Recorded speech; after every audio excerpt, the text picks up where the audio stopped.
Bueno, pues vamos nada más a escribir ya con detalle el criterio de la segunda derivada, que ya desde la clase pasada más o menos lo habíamos revisado. Analizábamos los intervalos de concavidad, veíamos que si la función es positiva, eh, eh, en el intervalo en donde la segunda derivada sea positiva, la función es cóncava hacia arriba. En los intervalos en donde la función sea negativa, es cóncava hacia abajo. Y justamente en donde la segunda derivada sea igual a cero, va a haber un cambio de concavidad, porque justamente ese punto marcará el cambio de signo en la segunda derivada. Entonces, en ese punto en donde se cambie, en donde la segunda derivada cambia de signo, significa que cambia de concavidad. Em, si tenemos entonces que f' es igual a cero, perdón, f en x0 es igual a cero, esto significa que x0 es un punto crítico. Y f' en x0 es mayor que cero, entonces, como es un punto crítico, es un punto crítico y además es un punto en donde la derivada es positiva, significa que la función es cóncava hacia arriba, pero que sea cóncava hacia arriba es la segunda derivada, y que en el punto la derivada sea cero, significa que ahí hay un máximo o un mínimo. Para que se cumplan esas dos condiciones, entonces debe de ocurrir que x0 es un mínimo de la función.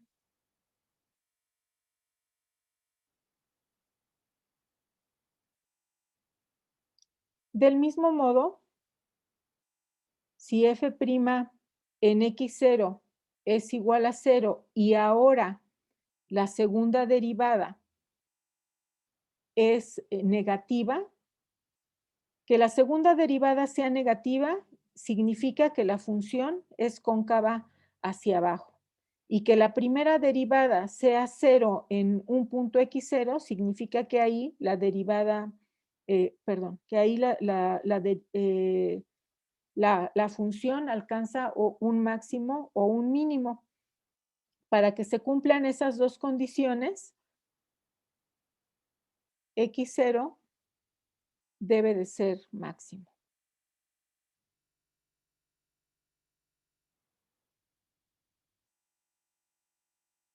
Y en los puntos de inflexión, no, a veces se detectan con la primera derivada, pero no necesariamente eso ocurre. Por ejemplo, para la función seno de x, enseguida escribimos el ejemplo.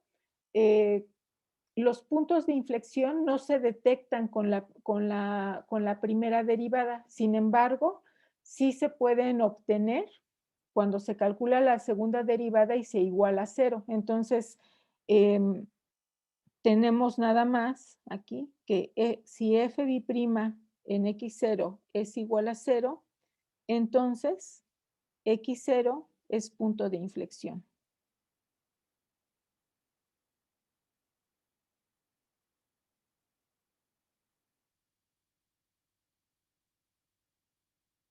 Y punto de inflexión, recuerden que lo que significa es, en ese punto hay un cambio de concavidad. Cóncava hacia abajo, por ejemplo, y luego cóncava hacia arriba, o al revés, ¿verdad? Cóncava hacia arriba y luego cóncava hacia abajo. Bueno, ejemplo.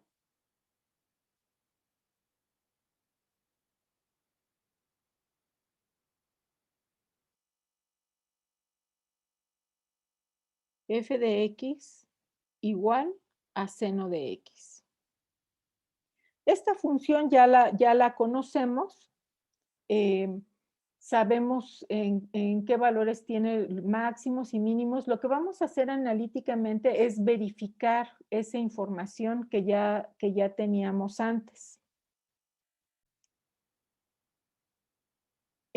Las funciones, la función seno ya la conocemos desde hace mucho tiempo. Sabemos que tiene raíces en todos los múltiplos de pi, que tiene máximos o mínimos en los múltiplos de pi medios.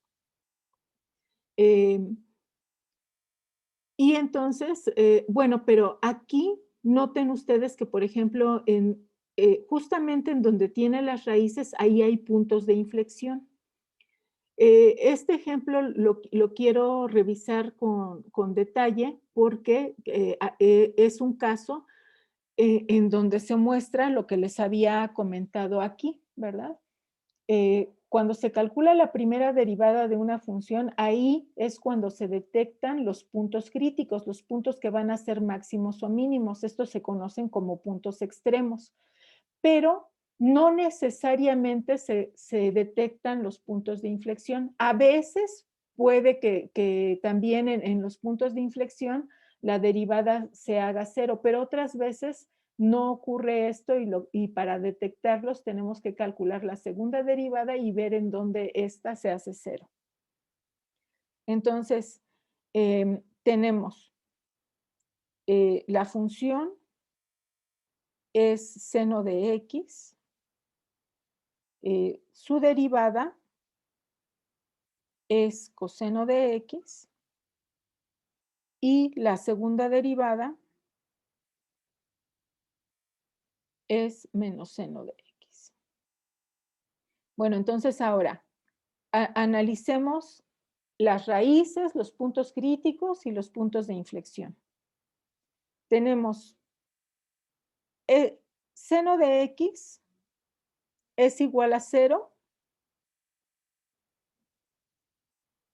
en x igual a npi con n en z, y entonces estas son las raíces.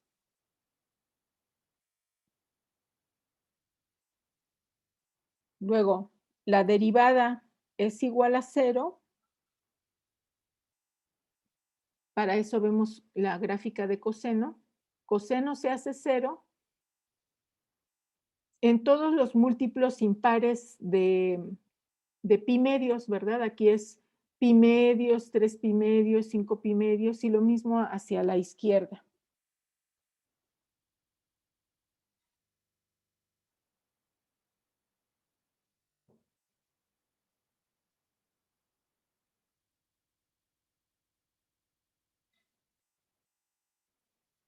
Estos son los puntos críticos.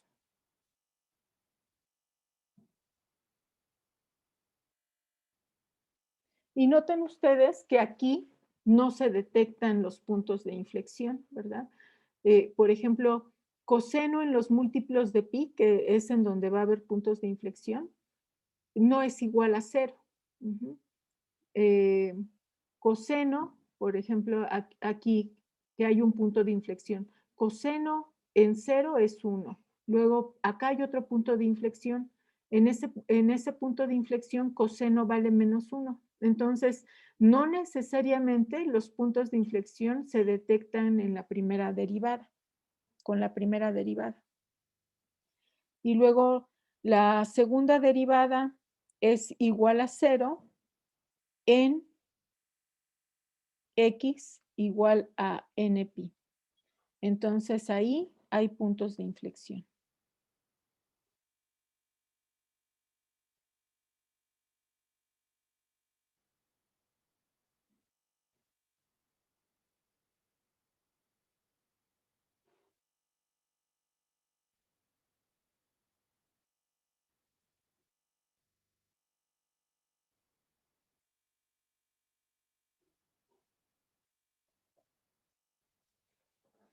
Ahora,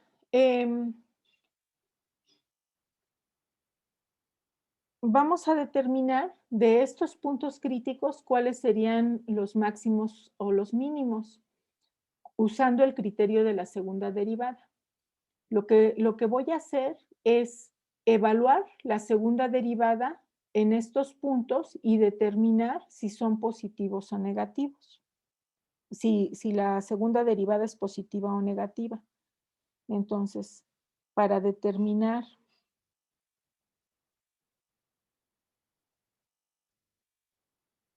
la naturaleza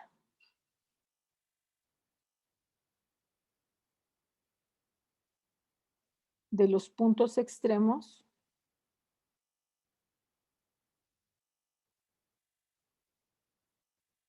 y al hablar de puntos extremos nos referimos a máximos o mínimos.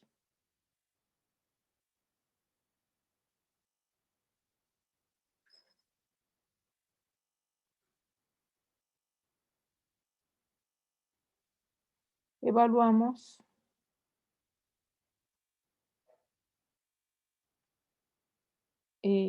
evaluamos la segunda derivada en X, que es un punto crítico.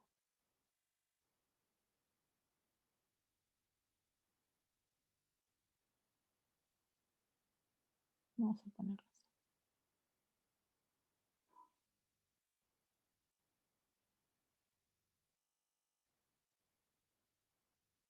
Con n en z. Y en este caso tenemos la segunda derivada evaluada en 2n más 1 por pi medios, que es menos seno de 2n más 1 por pi medios.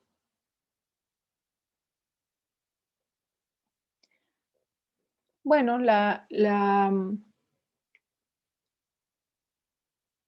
si tenemos la gráfica de menos seno de x, lo único que va a pasar con respecto a la gráfica que está en rojo es que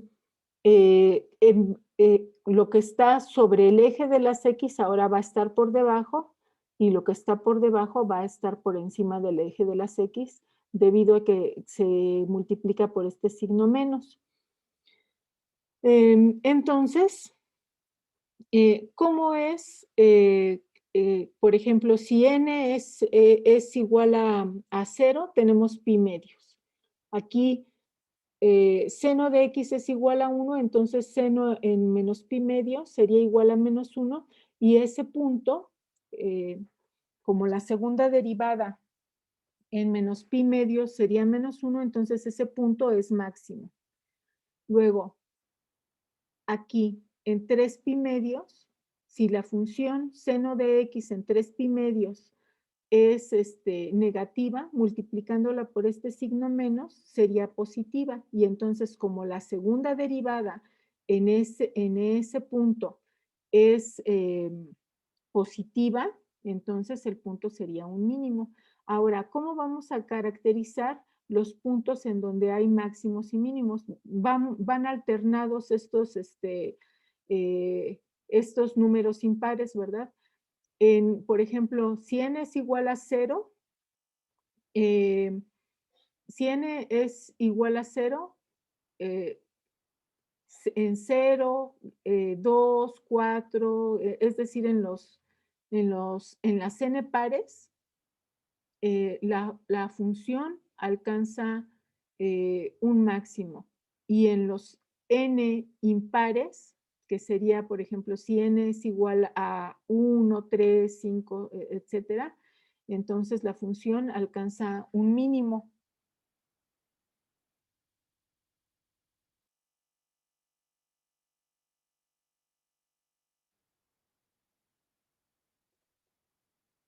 Entonces, esta función es positiva si,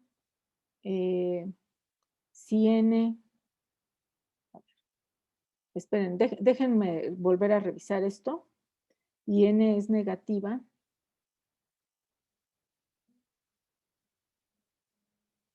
si n es impar, ¿no? Entonces, si n es par, por ejemplo, 0, ¿sí? Entonces, seno en pi medios es 1, entonces con este signo es menos 1, la función es negativa. Ajá. Para n par, la segunda derivada es negativa y aquí es positiva. Y entonces, de aquí tenemos que x igual a 2n más 1 por pi medios es máximo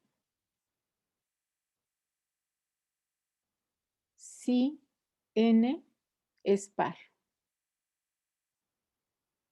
Ujú. Recuerden, hay máximo cuando la segunda derivada es negativa.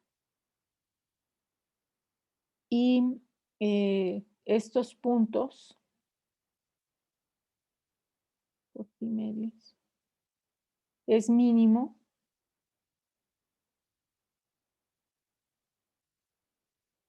para n impar.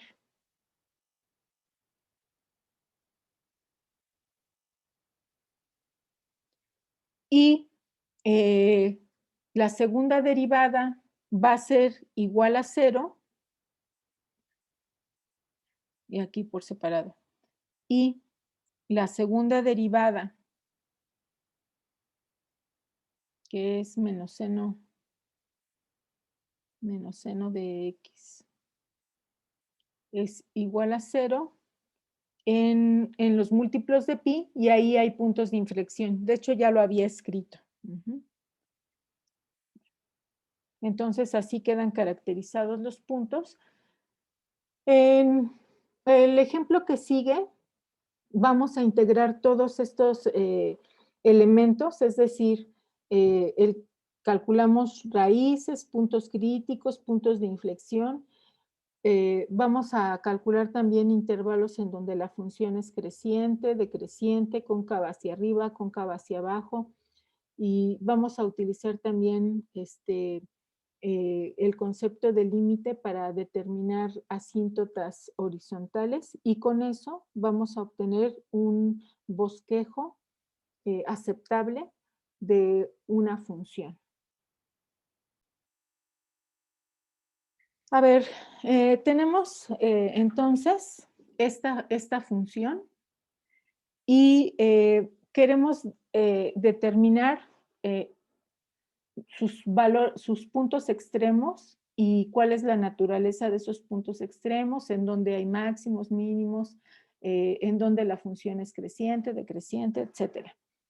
Entonces, tenemos una gráfica para la función, para la derivada, para la segunda derivada. Acá vamos a poner los puntos o los intervalos y las observaciones. Entonces, número 1. Esta función, ¿en dónde tiene raíces? Para las raíces, igualamos la función a 0. Esta función es igual a 0, arcotangente es igual a 0 en x igual a 0, y cuando x es igual a 0 tendríamos entonces 0 más 0 es 0. Entonces la única raíz es x igual a 0. Esta es una raíz de f. En las raíces esperamos que la función, como cruza el eje de las x, la coordenada en y, que es igual a f de x, es 0, ¿no? Entonces, esta es raíz. Y ahora, en la segunda derivada, aquí ya tenemos el cálculo de la segunda derivada, esta derivada es igual a 0 en los valores de x, en donde el numerador es igual a 0 y el denominador es distinto de 0. Como el denominador en este caso es x al cuadrado más 1, para cualquier número real, esta cantidad es positiva. Esto nunca va a ser 0. Entonces, en este caso, verificamos cuando el numerador es igual a 0, que eso ocurre en más y menos 2. Entonces, en menos 2 y en más 2 hay puntos críticos y en los puntos críticos la segunda derivada es igual a 0. Luego calculamos, perdón, la primera derivada es igual a 0, creo que dije la segunda. Y luego calculamos la segunda derivada, simplificamos y esta segunda derivada va a ser igual a 0 en x igual a 0. X igual a 0 va a ser un punto, de inflexión. Entonces, ahora,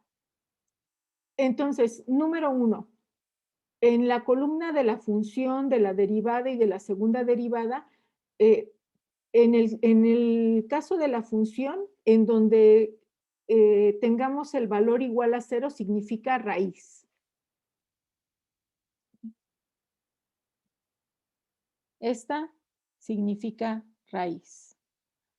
En la segunda derivada, donde tengamos valores iguales a 0, significa punto crítico.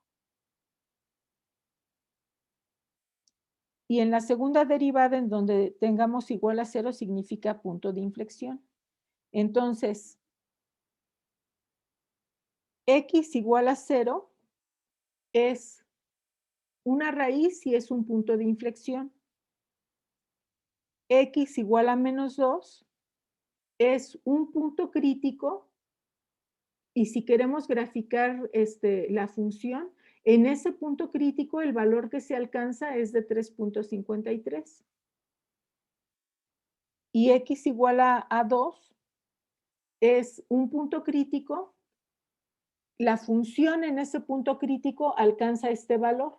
Bueno, basta con ver estos valores para que pudiéramos determinar que este es un mínimo local, un máximo local y un punto de inflexión. Pero ahora veamos cómo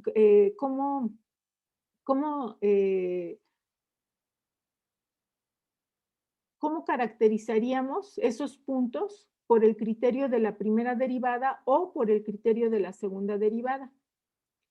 En este punto crítico, la derivada cambia de positiva a negativa.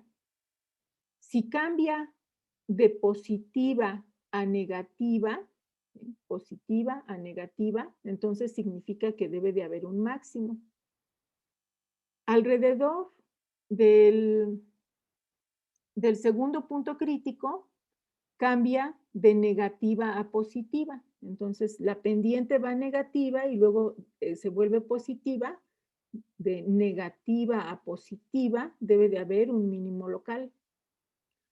Aquí, la derivada no cambia de signo. Cuando la derivada, cuando la derivada no cambia de signo, vamos a suponer que tuvieran por ahí algún punto en donde también la derivada se hace 0. Si alrededor de ese punto la derivada no cambia de signo, entonces ese sería un punto de inflexión. En este caso, la primera derivada no la estamos utilizando para calcular puntos de inflexión.